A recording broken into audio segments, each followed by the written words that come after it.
Yeah, so going back to resiliency. That's a big buzzword in the Air Force today. Resilient. I've heard that word more, the past year than I've heard the rest of the years combined. And it is a big deal because before COVID, the focus was on suicide prevention. That's still an issue and we're still focused on it. Unfortunately, we had to deal with COVID on top of that. And so resiliency now more than ever, being there for each other, fostering those relationships, that is more important now in our lives than it ever has been before. What do you do? Like how as an airman and in a leadership position, what's your thoughts on resiliency and how do you incorporate that in your life and your airman's life? Resiliency is something you can't run away from.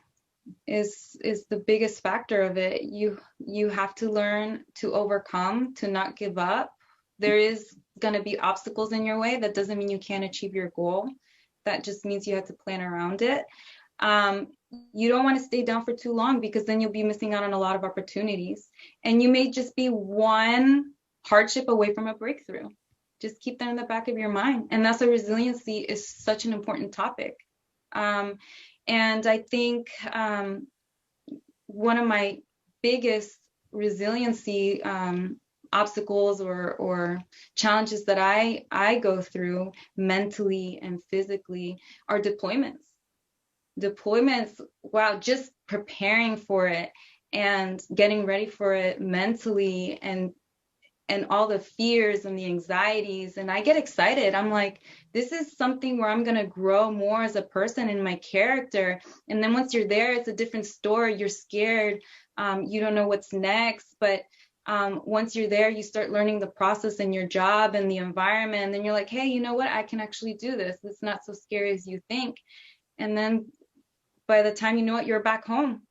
Um, God willing, of course, if you make it home. And then you come home and you're like, I really did that and I really accomplished that. So I think one of the biggest challenges and where I grow the most in resiliency is in deployments. Wow, that's awesome. That's something that it sounds like you could carry on into your personal life. When you get home, you can look back at that experience and say, if I went through that, then I can get through pretty much anything. So I think that's awesome. Um, are those any lessons that like you pass on to your daughter?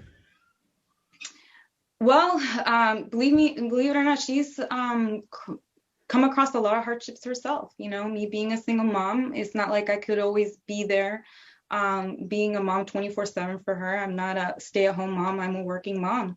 And so she had to learn to be independent and do some things on her own. And she really has.